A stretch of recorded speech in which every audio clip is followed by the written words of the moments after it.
เอ่อคือถ้าเรากางหน้าหนังสือพิมพ์เศรษฐกิจช่วงนี้นะครับ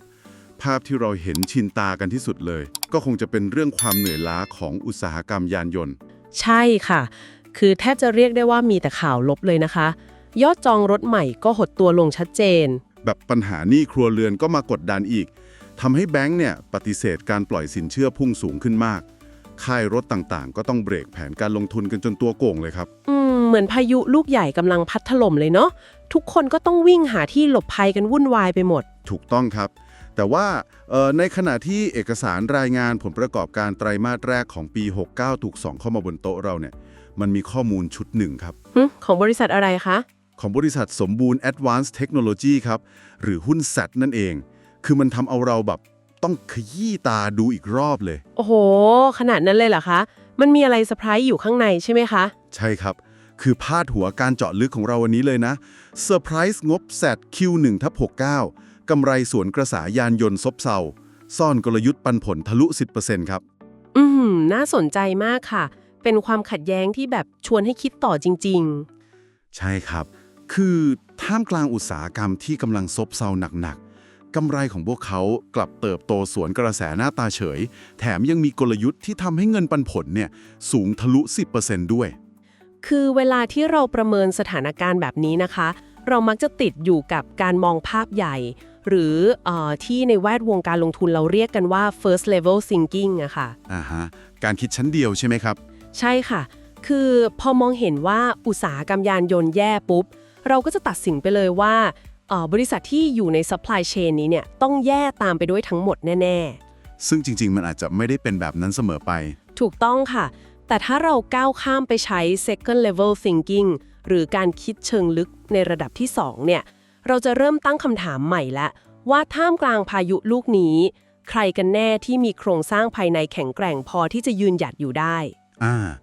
ซึ่งข้อมูลที่เรากำลังจะชำแหละกันวันนี้ก็คือแสดงให้เห็นผลงานของ SAT ที่แบบทะลุความคาดหวังของตลาดไปอย่างสิ้นเชิงเลยนะครับใช่เลยค่ะงบเขาเซอร์ไพรส์ตลาดมากจริงๆคือพ่อปูพื้นฐานให้ทุกคนเห็นภาพตรงกันก่อนนะครับ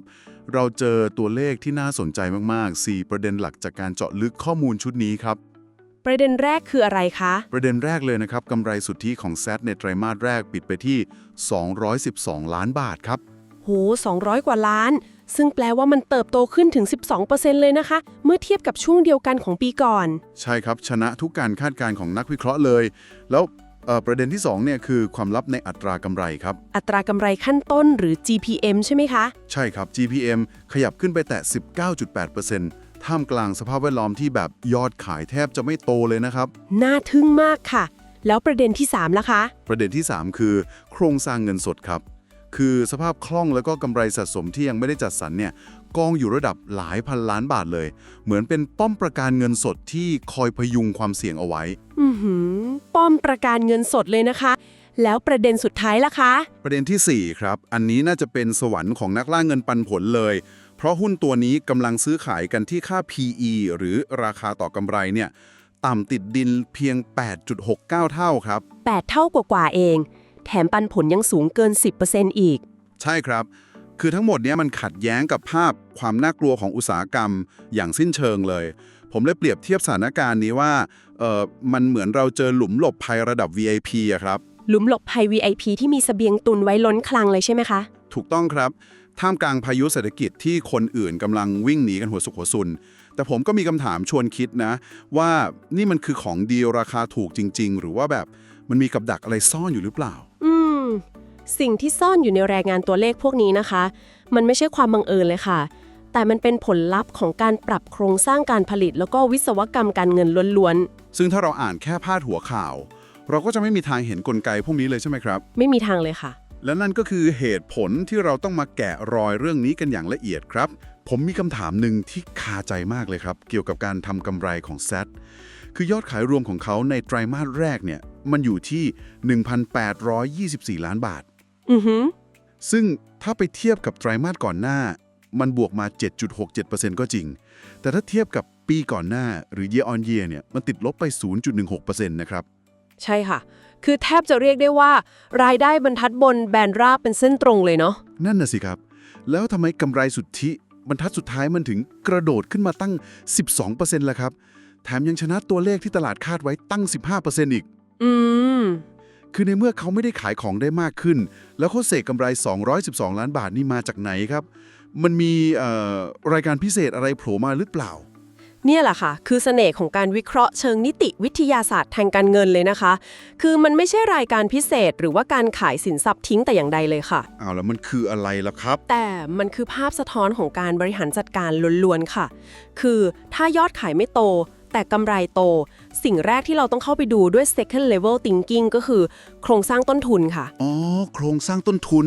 ต้องไปแกะรอยการควบคุมวินัยโรงงานของเขาใช่ไหมครับ ถูกต้องค่ะ พอเราเจาะลึกเข้าไปดู เราก็พบความเคลื่อนไหว เงียบๆที่น่าสนใจมาก คือสัดส่วนรายได้จากการผลิตชิ้นส่วนรถกระบะของ Z-Seed เนี่ยขยับเพิ่มขึ้นจาก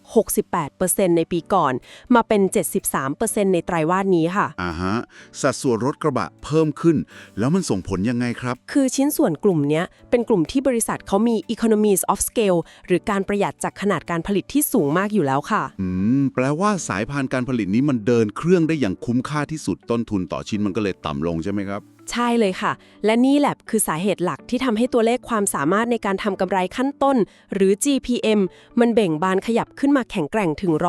19.8%ได้ค่ะ เดี๋ยวนะครับพอเจาะตรงจุดนี้ ผมขออนุญาตตั้งข้อสังเกตเชิงค้านนิดนึงครับ ได้เลยค่ะว่ามาเลย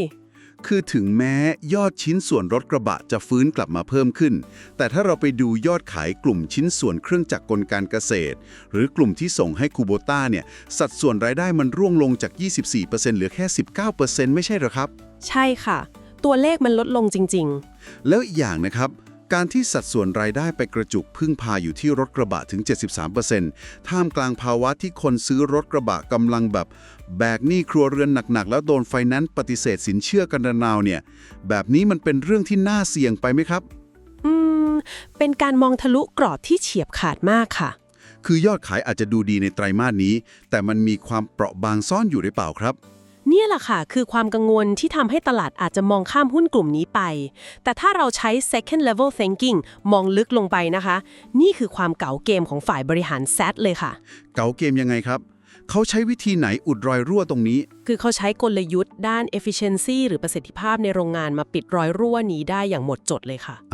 เมื่อรายได้บรรทัดบนมีความเสี่ยงใช่ไหมคะ เขาก็หันไปคุมค่าใช้จ่ายในการขายและบริหาร หรือที่เรียกกันว่า SG&A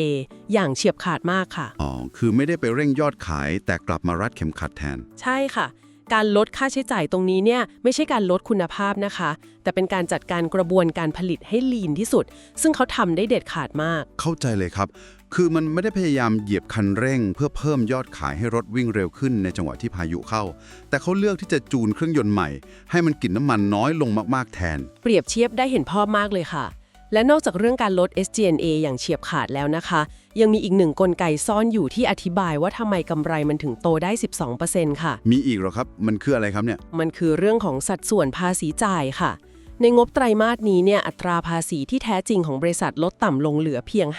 5.91% เท่านั้นเองค่ะ 5.91% โห ลดลงมาเยอะมากนะครับ ปกตินิติบุคคลมันต้องเสียราวๆ 20% ไม่ใช่เหรอครับ ใช่ค่ะ การที่สัดส่วนภาษีจ่ายลดต่ำลงเหลือเพียงเลขหลักเดียวเนี่ย มันช่วยหนุนกำไรบรรทัดสุดท้ายได้เยอะมากค่ะ พอต้นทุนขายลดจากการประหยัดต่อขนาด ค่าใช้จ่ายบริหารก็ลด แถมภาษียังลดลงอีก กำไร 212 ล้านบาท มันก็เลยปรากฏขึ้นมาแบบสวนกระแสเลยใช่ไหมครับ ถูกต้องที่สุดเลยค่ะ อธิบายแบบนี้เห็นกลไกชัดเจนเลยครับ ทีนี้พอเราเห็นแล้วว่าเครื่องยนต์มันมีประสิทธิภาพสูงมาก คำถามต่อไปก็คือ ถ้ายอดขายรถยนต์มันยังฝืดเคืองซึมยาวไปอีก เสบียงทุนที่บริษัทเขาตุนเอาไว้เนี่ย มันจะแข็งแกร่งพอที่จะประทังชีวิตไหมครับ ถ้าเราจะประเมินเสบียงทุนนะคะ เราต้องไปเปิดโครงสร้างความแข็งแกร่งของกระแสเงินสดดูค่ะ ซึ่งก็คือหนึ่งอบดุลใช่ไหมครับ เป็นไงบ้างครับ สำหรับ Z เนี่ยต้องใช้คำว่าเป็นป้อมประกันเงินสดอย่างที่เกริ่นไปตอนแรกเลยค่ะ เขามีเงินสดเยอะขนาดไหนครับ ปัจจุบันนะคะบริษัทมีเงินสดในมือรวมกับการลงทุนระยะสั้นที่พร้อมเปลี่ยนเป็นเงินสดได้เนี่ยสูงถึงเกือบ 1,490 ล้านบาทค่ะ เกือบ 1,500 ล้าน โห และกำไรสะสมแล้วครับ จุดที่สำคัญที่สุดก็คือกำไรสะสมที่ยังไม่ได้จัดสรรค่ะ ตัวเลขนี้แน่นหนาถึง 7,400 ล้านบาทเลยนะคะ 7,400 ล้านบาท พระเจ้านี้มันมหาศาลมากเลยนะครับ ใช่ค่ะ ป้อมประกันเงินสดและกำไรสะสมระดับนี้นั่นแหละค่ะ คือตัวรับประกันกระแสเงินสดชั้นเยี่ยมเลย คือมันแปลว่าต่อให้อุตสาหกรรมชะลอตัวลงไปอีก บริษัทก็มีเสบียงที่หนาพอจะหล่อเลี้ยงกิจการได้สบายๆใช่ไหมครับ แน่นอนค่ะ และที่สำคัญคือมันสามารถที่จะเอามาจ่ายปันผลอย่างได้อย่างต่อเนื่อง โดยที่แบบไม่ต้องไปกู้หนี้ยืมสินใครเลยค่ะ โอ้โห 7,400 ล้านบาทสำหรับกำไรสะสมนี่มันเหมือนมีตู้เซฟขนาดมหึมาคอยเป็นบอกกันกระแทกให้บริษัทเลยนะครับ ใช่ค่ะ ปลอดภัยหายห่วงเลย ทีนี้ครับถ้าเราพาเปลี่ยนเกียร์จากเรื่องของงบการเงิน มาสู่หน้าปัดกระดานเทรด หรือหน้าปัดเทคนิคอลและมูลค่าหุ้นกันบ้าง ได้ค่ะ มาดูกันว่าในกระดานเป็นยังไง คือในเมื่อบริษัทโครงสร้างแข็งแกร่งระดับนี้ ลดต้นทุนเก่ง มีเงินสดกองเต็มหน้าตัดขนาดนี้ ตลาดตั้งราคาหรือว่าประเมินมูลค่าความสามารถระดับนี้ไว้ที่เท่าไหร่ครับ เนี่ยแหละค่ะ คือจุดที่น่าตื่นเต้นที่สุดเพราะตอนนี้เรากำลังเจอกับความคุ้มค่าแบบลดกระหน่ำเลยค่ะ ลดกระหน่ำยังไงครับ คือหุ้นแซดเนี่ยกำลังเทรดด้วยค่า PE หรือราคาต่อกำไรที่ต่ำมากมากมากเพียง 8.69 เท่านั้นค่ะ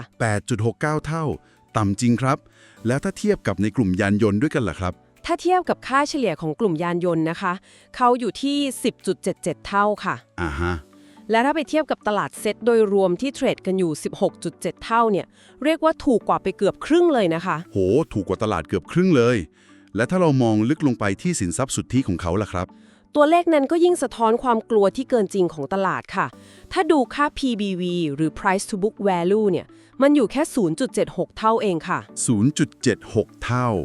หมายความว่ายังไงครับสำหรับคนที่อาจจะเพิ่งมาฟัง แปลง่ายๆ ก็คือตลาดในตอนนี้เนี่ยกำลัง discount หรือลดราคาสินทรัพย์สุทธิของบริษัทอยู่ถึง 24% เลยค่ะ คือซื้อได้ถูกกว่ามูลค่าทางบัญชีไปตั้ง 24% ใช่ค่ะ และไฮไลท์สำคัญเลยนะคะ พ่วงด้วยอัตราเงินปันผลหรือ dividend yield ที่สูงล่อใจมากๆ ถึง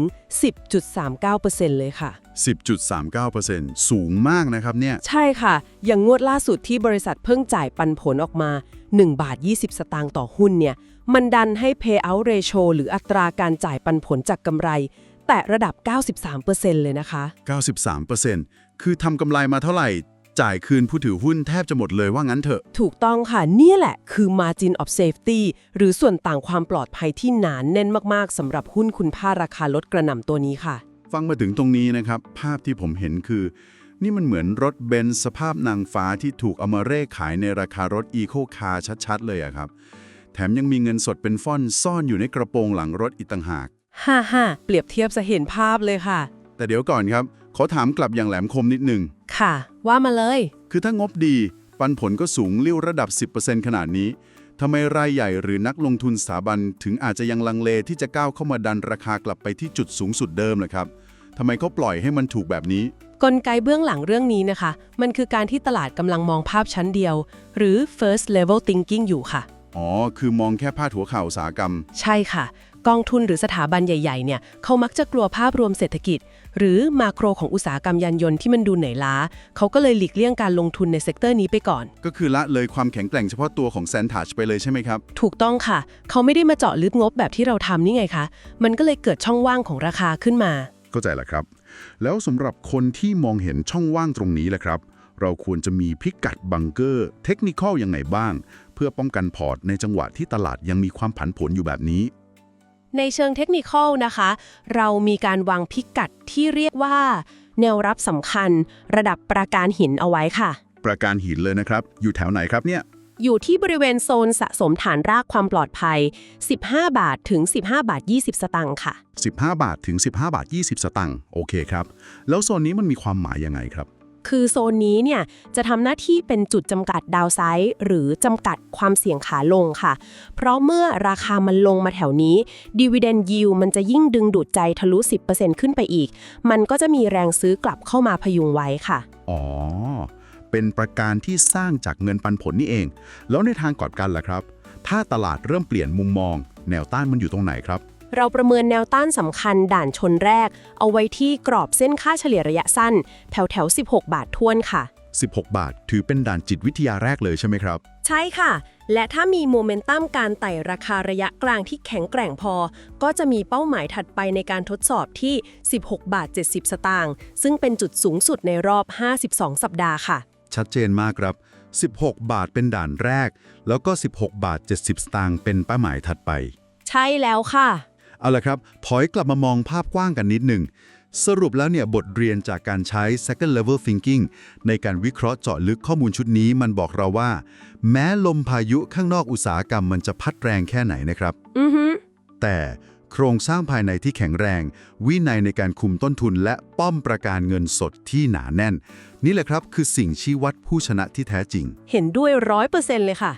ต่อให้ปัจจัยภายนอกจะดูแย่ยังไง แต่ถ้าพื้นฐานกิจการดี มีปันผลค้ำคอไว้ มันก็คือเพชรในตมดีๆนี่เองค่ะ เป็นการตกผลึกที่เยี่ยมมากครับ ก่อนที่เราจะล่ากันไปในวันนี้นะครับ ผมและทีมงานต้องขอขอบคุณยอดสนับสนุนผ่านระบบซูเปอร์แตงและค่ากาแฟรสธรรมชาติ จากกัลยาณมิตรมดงานทุกท่านจริง ๆ นะครับ ใช่ค่ะ ขอบคุณมากๆเลยนะคะ ที่คอยเติมพลังงานให้ทีมวิเคราะห์ของเรามีแรงไปขุดเจาะข้อมูลเชิงลึกแบบนี้มานำเสนอได้อย่างต่อเนื่องค่ะ และขออนุญาตย้ำเตือนโปรโมทปิดท้ายอีกรอบนะครับ ค่ะ จัดไปเลยค่ะ ขอเชิญชวนให้มดงานทุกท่านนะคลิกลิงก์ใต้คลิปนี้เพื่อวาร์ปไปยังเว็บไซต์ https://insightaibrief.netlify.app พลาดไม่ได้เลยจริง ๆสำหรับคนที่ต้องการข้อมูลเจาะลึกระดับนิติวิทยาศาสตร์การเงินแบบนี้ และเพื่อเป็นการทิ้งท้าย call to action ในวันนี้นะคำถามคือ ระหว่างประเด็นเรื่อง dividend yield ที่ค้ำคอไว้หนาแน่นเกิน 10%ปะทะกับภาพจำอุตสาหกรรมยานยนต์ไทยที่จะฟื้นตัวอย่างค่อยเป็นค่อยไป เพื่อนซีคิดว่า ปัจจัยตัวไหนจะทำให้นักลงทุนสถาบัน ยอมก้าวเข้ามาดันราคาหุ้นเซ็ตให้เบรกกรอบขอบบนได้เร็วกว่ากันในครึ่งปีหลังครับ โอ้โห เป็นคำถามที่ต้องใช้ความคิดวิเคราะห์ 2 ชั้นจริง ๆ ค่ะ ใครมีมุมมองยังไง คอมเมนต์มาคุยกันใต้คลิปได้เลยนะครับ เราอ่านทุกคอมเมนต์แน่นอน ใช่ค่ะ รออ่านอยู่นะคะ สำหรับวันนี้การเจาะลึกของเราก็เข้มข้นมากๆ เราสองคนต้องขอลาไปก่อนนะครับ ด้วยความมุ่งมั่นที่จะนำข้อมูลเจาะลึกมาเสิร์ฟให้เพื่อนๆในครั้งต่อไปอย่างคมชัดและลึกซึ้งแน่นอนครับ แล้วพบกันใหม่ในการเจาะลึกครั้งหน้านะคะ สวัสดีค่ะ สวัสดีครับ YO Insight AI Brief พร้อมแล้วแผนเกษียณที่ยั่งยืนจัดให้เลยไม่ต้องรอ หุ้นไทยปันผลสูงราคาถูกช้อน DCA เข้าไปเกษียณยั่งยืนไปด้วยกัน ทันหุ้นไปพร้อมกัน กดติดตามกดซับไว้เลยเพื่อน แล้วเราจะมั่งคั่งไปด้วยกัน Insight AI Brief ช่องนี้มีคำตอบเกษียณยั่งยืนทันหุ้นไปพร้อมกัน